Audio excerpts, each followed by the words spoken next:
नमस्कार, स्वागत है आप सभी का। न्यूज़ वन इंडिया देख रहे हैं आप और मैं हूं आपके साथ कृतिका। बुलेटिन की शुरुआत करते हैं देश दिन भर की खबरों के साथ। बसपा सांसद अफजाल अंसारी पर प्रशासन ने बड़ी कार्रवाई की है और 12 करोड़ से ज्यादा की संपत्ति को कुर्क किया है।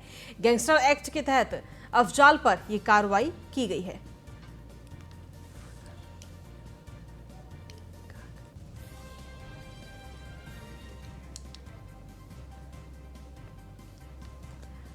तो आपको बता दें इस वक्त की बड़ी खबर, बीजेपी की तरफ से मिशन हिमाचल प्रदेश में बीजेपी इस वक्त जुट चुकी है। बीजेपी ने हिमाचल चुनाव के लिए पूरी ताकत इस वक्त झोंक दी है। हिमाचल विधानसभा चुनाव में प्रचार करते हुए मुख्यमंत्री योगी आदित्यनाथ नजर आएंगे।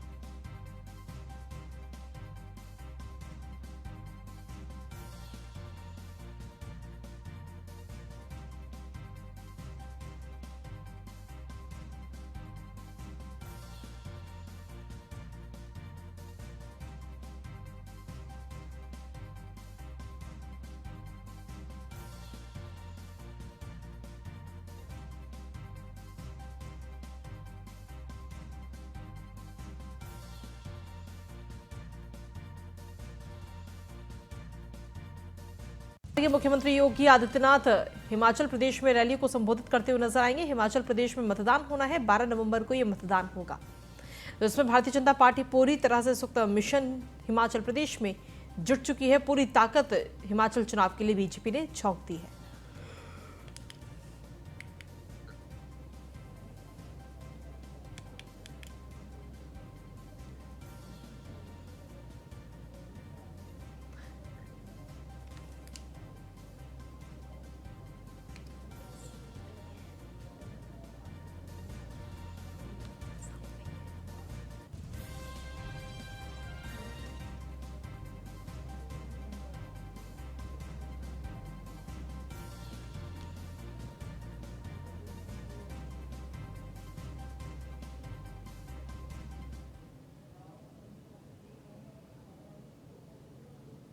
वहीं हरियाणा के सूरजकुंड में गृह मंत्रियों का चिंतन शिविर, देश की आंतरिक सुरक्षा की समीक्षा पर चिंतन शिविर का आयोजन किया गया। कानून व्यवस्था समेत कई अहम मुद्दों पर इस चिंतन शिविर में चर्चा हुई। वहीं वीडियो कॉन्फ्रेंसिंग के जरिए प्रधानमंत्री नरेंद्र मोदी ने भी इस चिंतन शिविर को संबोधित किया। सुरक्षा पर गृह मंत्रियों की तरफ से यह चिंतन शिविर का आयोजन किया गया। देश की आंतरिक सुरक्षा पर चिंतन शिविर का आयोजन था। वीडियो कॉन्फ्रेंसिंग के जरिए पीएम मोदी ने संबोधित किया। इस दौरान पीएम ने कहा कि चुनौतियों के बीच देश की एकता सशक्त रही, सभी राज्य एक दूसरे से सीखें, प्रेरणा लें। आने वाले 25 साल अमृत पीढ़ी के निर्माण के हैं। गुलामी की हर सोच से मुक्ति का लक्ष्य है। भारत के सामर्थ्य का विस्तार हो रहा है। राज्य आपस में तालमेल से काम करें। राज्य के विकास से कानून व्यवस्था का सीधा संबंध है। कानून व्यवस्था सिर्फ एक राज्य के दायरे में नहीं, अपराध इंटरस्टेट और इंटरनेशनल भी हो रहे हैं। अपराधी तकनीक का गलत इस्तेमाल करते हैं। राज्यों की एजेंसियां तालमेल बनाकर रखें। एनडीआरएफ और एसडीआरएफ में लोगों का विश्वास बढ़ा है। राज्यों में विकास का वातावरण बेहद जरूरी है। देश की बेहतरी के लिए मिलकर काम करें। ये तमाम बातें प्रधानमंत्री नरेंद्र मोदी की तरफ से कही गई।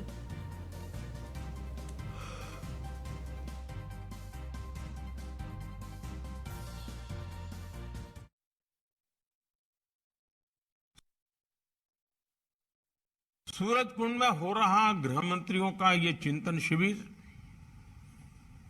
कोऑपरेटिव फेडरलिज्म का भी एक उत्तम उदाहरण है। हर एक राज्य एक दूसरे से सीखे, एक दूसरे से प्रेरणा ले, देश की बेहतरी के लिए मिलजुल करके काम करें। ये संविधान की भी भावना है और देशवासियों के प्रति हमारा दायित्व भी है। साथियों, आजादी का अमृत काल हमारे सामने है। आने वाले 25 साल देश में एक अमृत पीढ़ी के निर्माण के हैं। ये अमृत पीढ़ी पंच प्राणों के संकल्पों को धारण करके निर्मित होगी। विकसित भारत का निर्माण गुलामी की हर सोच से मुक्ति, विरासत पर गर्व, एकता और एकजुटता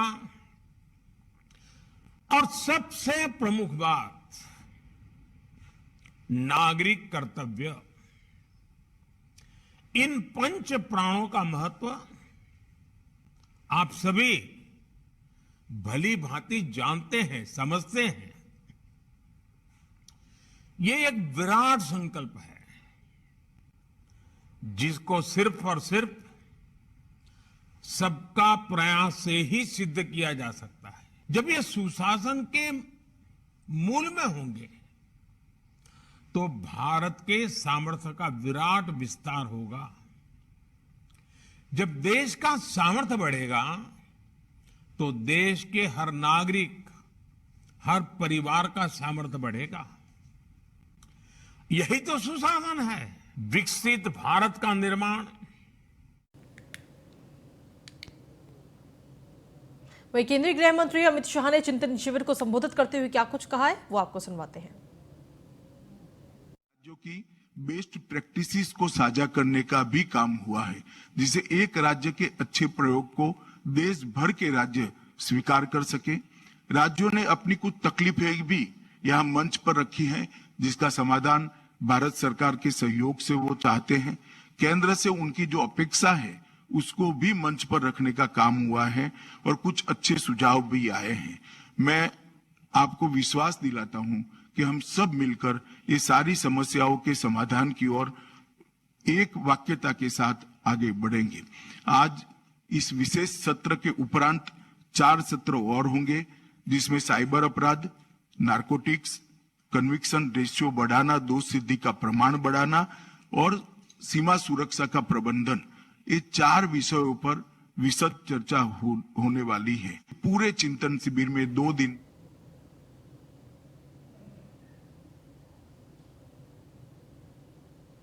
वही चिंतन शिविर पर मुख्यमंत्री योगी आदित्यनाथ ने ट्वीट किया है और ट्वीट कर उन्होंने कहा कि प्रधानमंत्री का अमूल्य मार्गदर्शन मिला है।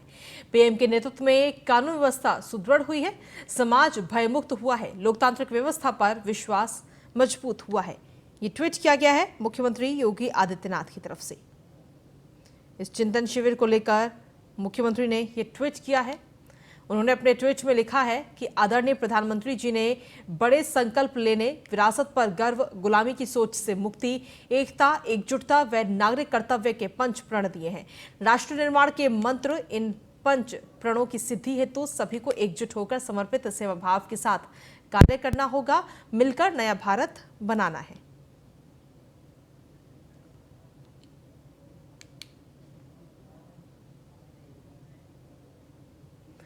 फरीदाबाद के बस स्टैंड का जीर्णोद्धार के बाद हरियाणा के मुख्यमंत्री मनोहर लाल ने विधिवत रूप से उद्घाटन कर लोगों को समर्पित कर दिया। बता दें कि एनआईटी बस स्टैंड लगभग 125 करोड़ रुपए की लागत से हाईटेक बनाए गए हैं, जिसमें पीवीआर सहित शॉपिंग मॉल और वातानुकूलित बस स्टैंड को बनाया गया। यहां से 7 राज्यों के लिए बसें चलेंगी।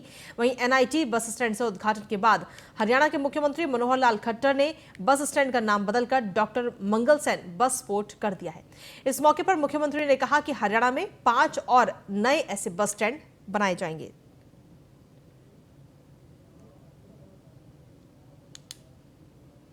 वहीं फरीदाबाद में पिछले 10 दिन से धरने पर बैठे हैं सफाई कर्मचारियों का धरना लगातार जारी है। बता दें कि सफाई कर्मचारियों ने अपनी मांगों को लेकर जोरदार प्रदर्शन करते हुए नगर निगम के गेट पर ताला जड़ दिया, जिसके चलते नगर निगम में आने वाले लोगों को गेट लांघकर नगर निगम में जाना पड़ा और नगर निगम के बाहर भारी संख्या में धरने पर बैठे सफाई कर्मचारियों ने मुख्यमंत्री मुर्दाबाद के जोरदार नारे लगाए।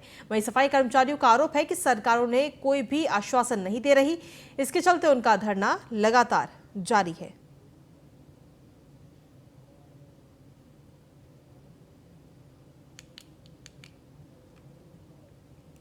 मुख्यमंत्री जी ने कहा कि इन्होंने दिवाली का ही समय क्यों चुना। 2 महीने से नगर पालिका कर्मचारी संघ हरियाणा ने नोटिस दे रखा है, भाई हमारी मांगों पर सरकार बातचीत करे। 19 तारीख को आदरणीय कमल गुप्ता जी शहरी स्थानीय निकाय मंत्री ने बातचीत तो की, लेकिन उन्होंने बातचीत गंभीरता से नहीं ली और गंभीरता से बातचीत लेते कच्चे कर्मचारियों को पक्का करने की बात है, पुरानी पेंशन बहाल करने की बात है, आउटसोर्सिंग कर्मचारियों को पेरोल पर करने की बात है। 16 सूत्रीय मांग पत्र सरकार को दे रखा है, तो इसमें दिवाली का तो समय कोई बात ही नहीं थी। और जनता को हमारे परेशान करने का कोई ये नहीं, हम जनता को परेशान करें। हमारी तो माननीय मुख्यमंत्री से बार बार अपील करी है केंद्रीय कमेटी के नेताओं ने, अब वो बीच में आए, बातचीत से समस्या का समाधान कराएं। माननीय मुख्यमंत्री जी ने कहा कि उन्होंने दिवाली का ही समय क्यों चुना। वहीं छठ पर्व को लेकर गांव से शहर तक लोगों में काफी उत्साह का माहौल है। शहर के बाजार गुलजार हो गए हैं। दुकान पर सूप और दौरा डाला भी स्टॉक किया जा रहा है। पूर्वांचल छठ पूजा सेवा समिति ने भी पूजा के लिए घाट बना दिए हैं। छठ पर्व की सभी तैयारियों को लगभग पूरा कर लिया गया। नहाय खाए के साथ छठ पूजा की शुरुआत होती है। बता दें कि छठ पूजा के पर्व को सूर्य षष्ठी के नाम से भी जाना जाता है।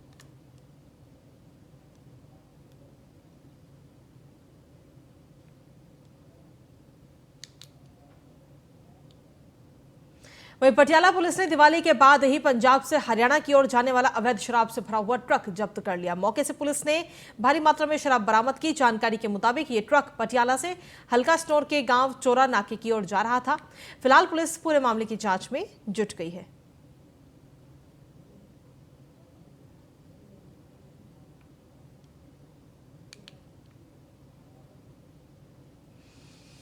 वहीं ट्विटर को खरीदने के बाद नए मालिक एलन मस्क ने पहला ट्वीट किया, जिसमें उन्होंने लिखा कि पक्षी मुक्त हो गया। ये ट्वीट इंग्लिश में उन्होंने किया है। The bird is freed. Elon Musk की तरफ से ये ट्वीट किया गया है।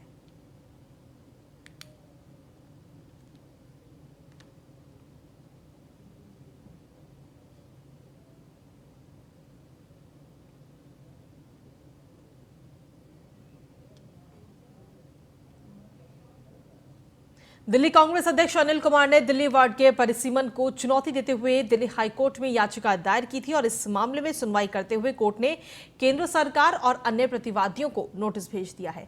वहीं मामले की अब अगली सुनवाई 14 दिसंबर को तय की गई है।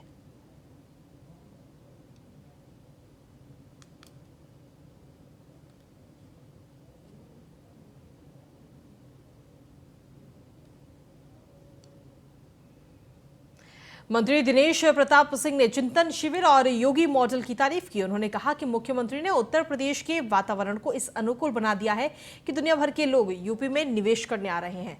कुछ दिनों में उत्तर प्रदेश देश के सबसे विकसित राज्य के रूप में स्थापित होगा। जैसे पहले से उत्तर प्रदेश में अपराध का ग्राफ कम हुआ है, अपराधी पलायन कर चुके हैं या अपराध छोड़ चुके हैं, संगठित अपराध भी खत्म हो चुका है।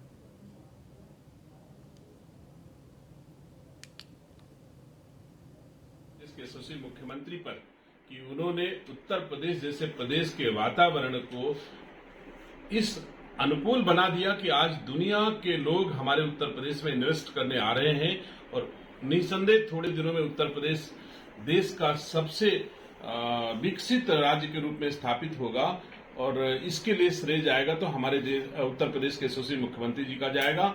आज उत्तर प्रदेश से अपराधी या तो पलायन कर गया है या उसने अपराध छोड़ दिया है। संगठित अपराध हमारे उत्तर प्रदेश से लगभग खत्म हो गया है।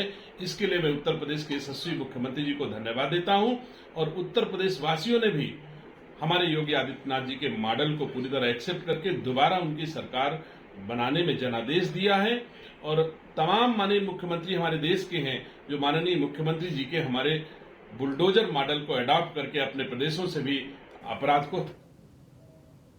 महाराष्ट्र की एकनाथ शिंदे सरकार के कृषि मंत्री अब्दुल सत्तार का एक वीडियो सोशल मीडिया पर जमकर वायरल हो रहा है, जिसमें वो बीड के डीएम से पूछ रहे हैं कि क्या आप शराब पीते हैं। वीडियो में अब्दुल सत्तार बीड के जिलाधिकारी राधा विनोद शर्मा से कथित तौर पर यह पूछते हुए ने सुना जा सकता है कि क्या वो शराब पीते हैं। अब्दुल सत्तार का ये वीडियो हाल ही का बताया जा रहा है, जब वो अक्टूबर में अत्यधिक बारिश से फसलों को हुए नुकसान का आकलन करने के लिए मध्य महाराष्ट्र के बीड जिले के दौरे पर पहुंचे थे। वीडियो सामने आने के बाद अब्दुल सत्तार विपक्ष के निशाने पर आ गए। वीडियो वायरल होने के बाद किसानों ने भी अपना गुस्सा जाहिर किया है।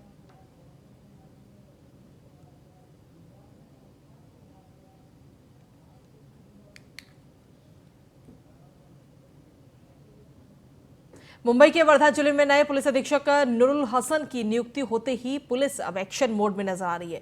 नुरुल हसन ने 21 अक्टूबर को अपना पदभार संभाला, जिसके बाद उन्होंने प्रेस कॉन्फ्रेंस की, जिसमें उन्होंने अवैध व्यवसाय करने वालों पर तुरंत कार्रवाई करने की बात की। वहीं अवैध धंधे करने वालों की जानकारी और कार्रवाई का आदेश दिया।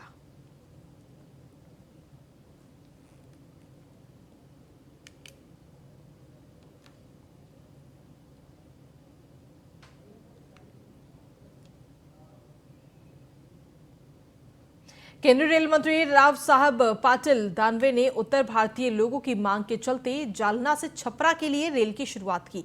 इस अवसर पर केंद्रीय रेल मंत्री ने कहा कि नांदेड़ हरपसर एक्सप्रेस के समय में संशोधन किया गया ताकि मराठवाड़ा क्षेत्र के लोगों के लिए सुविधाजनक गाड़ी समय से मिल सके। इस दौरान रेल मंत्री राव साहब दानवे और जालना कांग्रेस के विधायक कैलाश ने रेल को हरी झंडी दिखाकर इसकी शुरुआत की।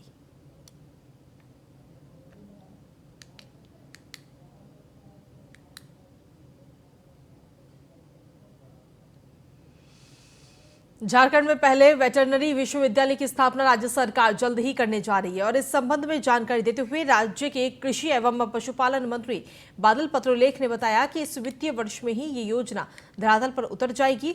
उन्होंने बताया कि वेटरनरी विश्वविद्यालय की स्थापना के लिए कृषि एवं पशुपालन विभाग ने सारी आवश्यक तैयारियां लगभग पूरी कर ली हैं।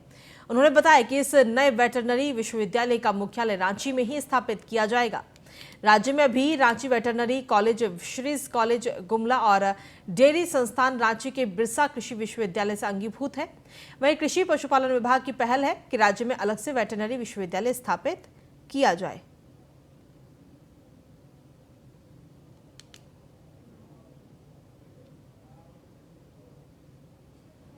झारखंड में तमाड़ प्रखंड अंतर्गत बरवाडीह में 11,000 वोल्ट तार की चपेट में आने से एक जंगली हाथी की मौत हो गई।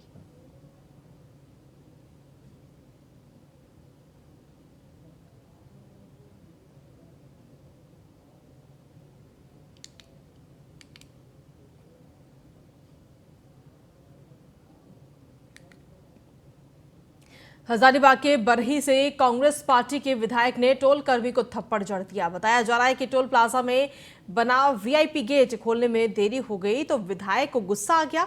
घटना का सीसीटीवी फुटेज तेजी से वायरल हो रहा है। घटना को लेकर अभी तक किसी भी पक्ष की तरफ से पुलिस को कोई तहरीर नहीं दी गई।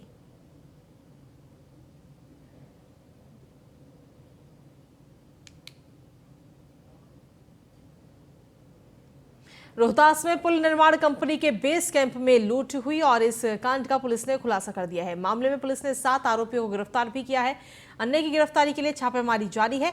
इन अपराधियों के पास से लूटी गई सामग्री भी बरामद की गई। साथ ही थानाध्यक्ष प्रभात कुमार के नेतृत्व में एक एसआईटी टीम का भी गठन हुआ है। कोड़ीगोला थाना अंतर्गत विगत 19-20 की रात्रि को कुछ अपराध कर्मियों के द्वारा रात्रि में ग्राम बुथुआ महुअरी के पास काव नदी पर एक पुल का जो निर्माण हो रहा है उसमें जिस कंपनी के द्वारा निर्माण किया जा रहा है उसका एक बेस कैंप है। वहाँ पर उसके अंदर घुस करके अपराध कर्मियों के द्वारा अग्नेयास्त्र का भय दिखा करके 3 ट्रैक्टर डाला सहित लूट लिया गया था। जैसे ही पुलिस को सूचना मिली थी तुरंत वहाँ पर पुलिस टीम पहुँची और इस मामले के उद्भेदन के लिए एसआईटी का गठन किया गया। इस मामले में पुलिस के द्वारा त्वरित कार्रवाई करते हुए 7 अपराध कर्मियों की गिरफ्तारी की गई है जो कि विभिन्न थाना क्षेत्र के रहने वाले हैं और साथ ही लूटा गया ट्रैक्टर और हथियार भी बरामद किया गया है। सहरसा में काली पूजा को लेकर विभिन्न जगहों पर भव्य मेले का आयोजन किया जा रहा है तो वहीं चैनपुर इलाके में सालों से चली आ रही परंपरा के मुताबिक भव्य मेले का आयोजन किया जाता है। काली पूजा के अवसर पर सांस्कृतिक कार्यक्रम भी होते हैं जहां कई कलाकार भी इस सांस्कृतिक कार्यक्रम में शिरकत करते हैं। दूर दराज से भी लोग मेले को देखने के लिए आते हैं और सबसे बड़ी बात यह होती है कि काली पूजा के अवसर पर सैकड़ों की तादाद में लोग अपनी मन्नतें मांगते हैं। इसको लेकर ग्रामीणों का कहना है कि हर साल की भांति इस साल भी काली पूजा के अवसर पर भव्य मेले का आयोजन किया जा रहा है।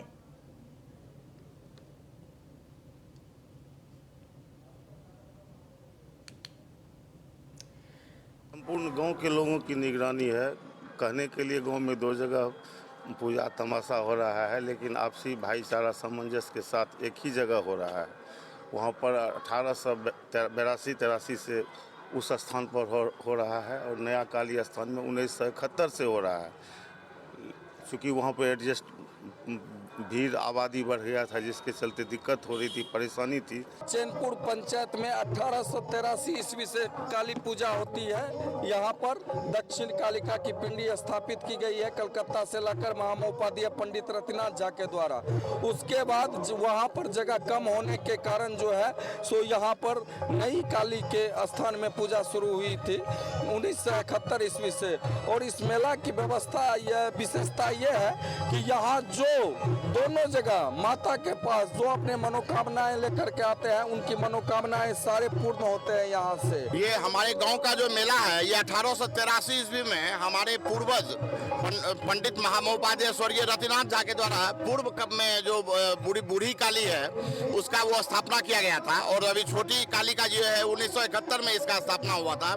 ये हमारे यहाँ एक परंपरा चली आ रही है, जो ये हमारे पूर्वज के ही द्वारा आज भी पूजा की जाती है। संपूर्ण गांव के लोग भागलपुर में मां काली की प्रतिमा विसर्जित करने को लेकर शोभा यात्रा देर रात निकाली गई, जिस दौरान बैलून भरने वाले गैस सिलेंडर फटने से भयंकर ब्लास्ट हो गया, जिससे हादसे में कुछ लोगों की घटनास्थल पर ही मौत हो गई, जबकि ब्लास्ट के दौरान 2 बच्चे गंभीर रूप से घायल हो गए। तो आपको बता दें कि ये पूरा मामला इस वक्त सामने आया है और फिलहाल मौके पर पहुंची पुलिस ने घायलों को अस्पताल में भर्ती कराया, जहां पर उनका इलाज चल रहा है। इसी के साथ खबरों में आगे बढ़ेंगे। रोहतास के करगहर में मोहनिया सहित विभिन्न छठ घाटों का विधायक संतोष कुमार मिश्र ने उद्घाटन किया। बता दें कि पिछले 6 महीने से इस पुराने रिवा पथ पर जल जमाव के कारण आवागमन पूरी तरह से प्रभावित हो गई थी और इसको लेकर स्थानीय लोगों ने कई बार विरोध प्रदर्शन भी किया था, जिसको लेकर करगहर विधानसभा के विधायक संतोष कुमार मिश्रा ने बताया कि इस सड़क को बनाने के लिए स्वीकृति प्राप्त करा दी गई है। महादलित विद्यालय तक 1.5 किलोमीटर सड़क का मरम्मत कार्य कराया जाएगा। इस रोड का मेंटेनेंस और रिपेयरिंग 45 से 46 लाख रुपए की राशि से कराया जा रहा है। करहगर की बात है, जितना बड़ा हम लोगों का ये पोखरा है और छठी माई के आशीर्वाद से अगर देखा जाए तो मेरा भी एक योगदान यहाँ 117 फीट का एक घाट हम लोगों ने योजना एवं विकास विभाग सासाराम प्रमंडल कार्य प्रमंडल 1 योजना कार्य विभाग और मुख्यमंत्री क्षेत्र विकास योजना अंतर्गत 9,78,000 की राशि से ये 117 फीट का एक घाट का योगदान हमारे मुख्यमंत्री क्षेत्र विकास योजना फंड के अंतर्गत दिया गया है, जिससे कि कुछ पोर्शन हम देख रहे हैं। पहले भी जब मैं घूमा था यहाँ छठ पर्व के दौरान में, तो कुछ पोर्शन अभी पूरा छूट गया है। चूँकि अभी हम मोहनिया में एक छठ घाट का ऐसे ही उद्घाटन करके आ रहे हैं। पूरा परिसर अगर देखा जाए तो इतना बढ़िया से उसको बनाया गया है। बहुत सारी राशि लगी है, मनरेगा की राशि है। करहगर भागलपुर पुलिस को एक बड़ी सफलता हाथ लगी है, जहां शहकुंड असरगंज रोड में स्थित एक पेट्रोल पंप पर हुए लूटकांड मामले का खुलासा किया। डीएसपी गौरव कुमार ने बताया कि पुलिस ने एक ठोस सबूत और सीसीटीवी फुटेज के आधार पर इस घटना में शामिल दोनों मुख्य आरोपी को एक कट्टा, एक जिंदा कारतूस के साथ गिरफ्तार कर लिया।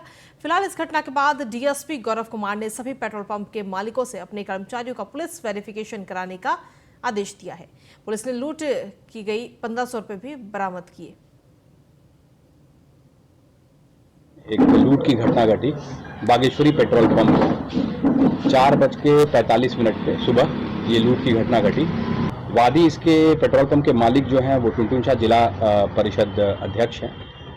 उनके बयान पे केस दर्ज हुआ। मामले की सेंसिटिविटी को देखते हुए वरीय पुलिस अधीक्षक भागलपुर के निर्देश के अनुसार सिटी एसपी सर के मॉनिटरिंग के अंदर एक टीम का गठन किया गया और 48 घंटे के अंदर जो है ये केस का जो है उद्भेदन हुआ। 2 लोग को इसमें इस लूट के क्रम में गिरफ्तार किया गया। बिहार के रोहतास जिले के सासाराम मुफस्सिल थाना क्षेत्र के कंचनपुर गांव में पैसे के लेन देन को लेकर आपसी विवाद में 2 लोगों की हत्या की गई। बता दें कि गोली मारने के बाद आरोपी मौके से भागने लगा, जिसके बाद मृतक के परिजनों ने बोरिंग पर उसे धर दबोचा और अनिल सिंह के जमकर पिटाई कर दी। पिटाई से अनिल यादव की स्थिति काफी गंभीर हो गई, जिसके बाद परिजनों ने दोनों लोगों को अस्पताल में इलाज के लिए भर्ती कराया, जहां डॉक्टरों ने सत्येंद्र सिंह और अनिल यादव दोनों को मृत घोषित कर दिया। घटनास्थल पर एसपी आशीष भारती दल बल के साथ पहुंचकर मामले की तफ्तीश में जुटे हैं। फिलहाल गांव में पुलिस बल तैनात है और हत्या में शामिल लोगों की गिरफ्तारी के लिए छापेमारी की जा रही है। सूचना मिली कि एक व्यक्ति कंचनपुर गाँव के जो 2 व्यक्ति थे। एक व्यक्ति का नाम सतिंदर सिंह था और दूसरे व्यक्ति का नाम अनिल यादव था। और सतिंदर सिंह और अनिल यादव के बीच में पैसे के लेन देन को लेकर के कुछ विवाद था। इसी को लेकर के जो अभी तक प्राप्त जानकारी है उसके हिसाब से इसी को लेकर के दोनों के बीच में कहासुनी हुई और उसमें एक व्यक्ति के द्वारा दूसरे व्यक्ति पे गोली चला दिया गया और दूसरे व्यक्ति के पक्ष के द्वारा और उनके अन्य जो लोग थे उनके द्वारा उसकी भी हत्या कर दी गई। आज सुबह ये सूचना मिली। और इसी के साथ फिलहाल देश दिन भर में इतना ही। बाकी तमाम खबरों के लिए देखते रहिए न्यूज़ 1 इंडिया।